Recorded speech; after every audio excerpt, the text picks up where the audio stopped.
Fellas, let's talk about issues and why I tell my buddies to hold off. Hold their horses if they could. If they absolutely need a truck, go buy a 25. But other than that, stay away from a 25 Ram 3500. And I'll talk about the issues and you decide for yourself if it's a yay or nay for you. Big one, I'm on my third axle.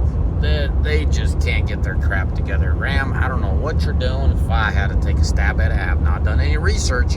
But if I had to take a stab at it, that pinion bearing is not getting enough oil.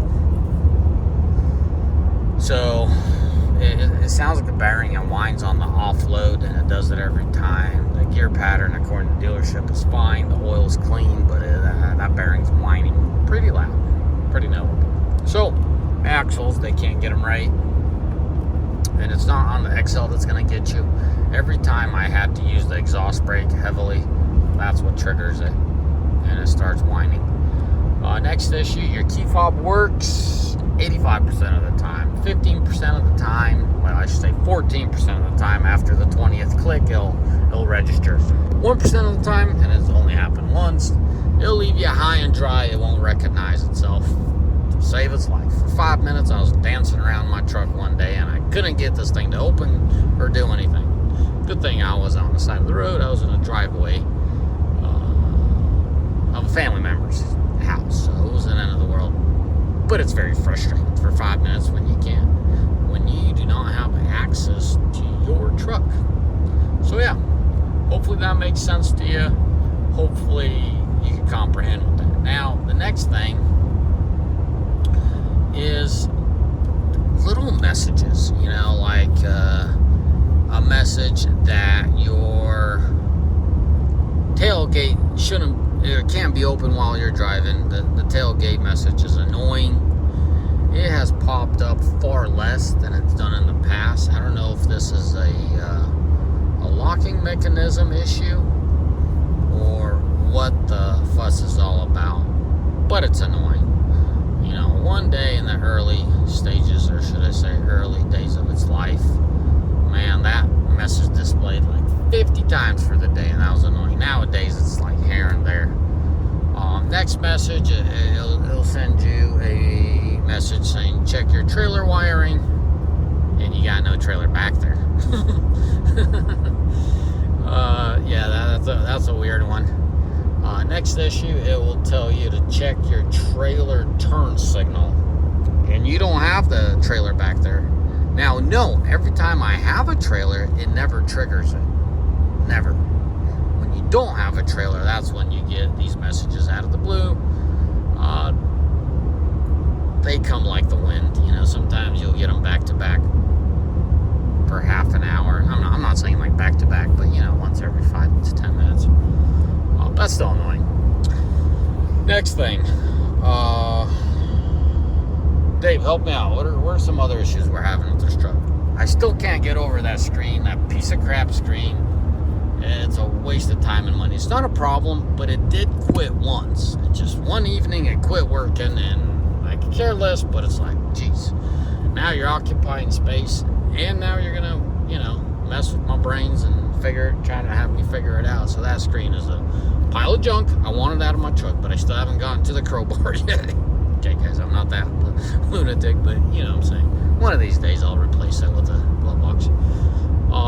There has to be this DF gauge is super erratic. Like, it has a mind of its own. Only thing that I can tell you is hard right turns triggers its bonkers mode.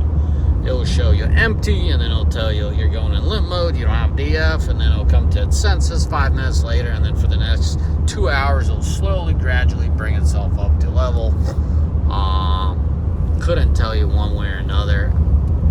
It happened a few times. I'm like, it has to be wiring. I shoved my head under there, under the the rocker panel, the frame rails, the harness connectors, everything, trace back the wiring from the tank, and I just couldn't figure it out.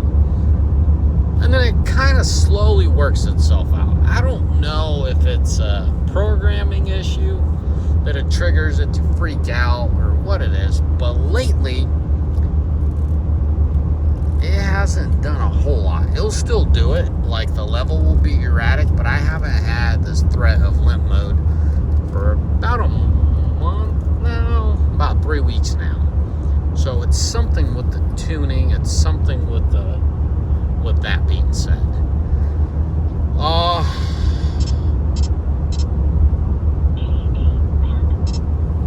What else? What else could we talk about? The DF. I need to talk about fuel additives I've been using. Really good results with Arch Oil, AMSOIL. We'll keep that for another video. But I'm under the impression that if you don't run cleaners and you put around town all day, you're in for a rough time with this truck. This truck has a hard time cleaning itself out. If you're around town and putting around town, it doesn't become aggressive. It does its slow and steady thing. It might be regenerating for a day and a half. Super annoying. I think Ram needs to turn up the dial on that, reprogram the thing, take advantage of when the truck's under a load on the freeway. That needs to be addressed on the highway, and then around town, kind of turn up the dial and make it more aggressive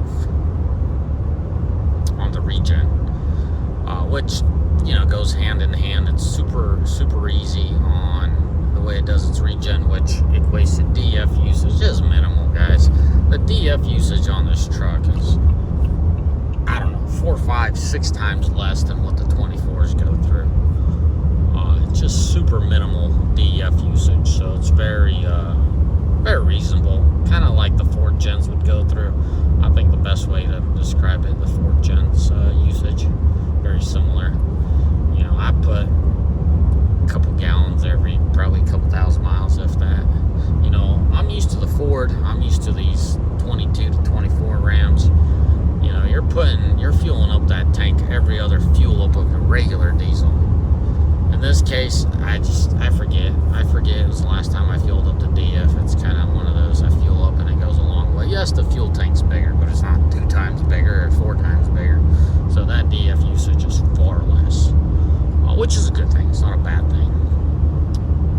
As I said, this thing is very much tuned as a highway truck, and it takes it, puts it that way. Staying focused on issues, guys. I can't really speak about whole other issues. Nothing that comes to my mind right now. It's just little gremlins, really. Just little odds and ends. I'm pretty sure I forgot a message or two. Oh, and then it has this message, something about warning lights not working, illuminating lights not working. I can't tell you rhyme or reason on that. It comes in very rarely, but when it does, it usually does it like 2-3 times back to back, and then it disappears. Last time it did, it was about a week ago, like 2 or 3 startups in a row, and then it kind of disappeared. So yeah, that's that. You take it for what it is. I'm thankful to the good Lord that it has not left me on the side of the road. I work with a fabulous dealership. They take care. Man, I said, guys, listen, don't apologize. It's not your fault. You do what you can and you go in and beyond. I thank you for it. But if this thing leaves me on the side of the road, we are officially done. If you're new to the channel, I had 8 model year 22 Rams and 7 of them grenaded. So what do you think I did with the 8th one? I just traded it in. Don't want no part of it. So I built up a company with Rams, and I almost lost a company with Rams. So I've had my fair share of rough sailing with it. So that's where that's coming from. I'm not a short fuse. Just because I had one bad truck doesn't mean I put a big old X on Ram. But I've had my rough sailing with Ram. Anyway, so that being said, as far as issues, I can't think of much more issues than that. The key fob kind of has me on edge. One day I feel like I won't be able to open it. Yeah, I have the mechanical key, but what about starting it? That kind of stuff. Never has it given me like, oh, I can't find the key fob not present on startup. This is the key fob issues solely on the receiving end of locking and unlocking your truck or grabbing the handle. When it locked me out and it couldn't, I need to underline this as well. The only time the handle did not work is when it couldn't recognize the key for those 5 minutes. Rest of the time, anytime I go to grab the handle, there's a second or two delay. It's not like the old Rams were. Johnny on the spot. There's a delay, but it always opened. It never like, hey, I can't find the key. I can't open the truck. It always opened. It's specifically the lock and unlock remote from a distance where you're pressing buttons. It's not doing anything. You gotta press the darn thing 10 times in a row, and I finally recognized it. I've tried clicking quick. I've tried clicking slow. The dealership knows about it. They're working on it. They updated some module. They're getting me new key fobs. Yes, I've tried both key fobs. Yes, new batteries. There's something going on. Anyways, fellas, I'm gonna wrap it up. Hey, let me throw this out there. I wish I had a number of the update. So my previous update, the ECM or TCM, whatever update they had, phenomenal engine performance, better power, and better fuel efficiency. Fuel efficiency was significantly notable. This last update they gave me, which was about a month ago, I like the transmission more. They fine-tuned the transmission, but they took away my power. They took away my fuel efficiency on the engine. So I guess you got to give up some. But knowing what I know now, I almost would rather stayed with the old one. The old one really hung out in third gear, pretty ran itself into the red line. You give and take a little bit. It really sucks on the fuel economy because this thing was solid on fuel economy. Now it's just average. Anyways, I think that's it. May the good Lord bless you, and may you all have a mighty fine day. Ciao, bye.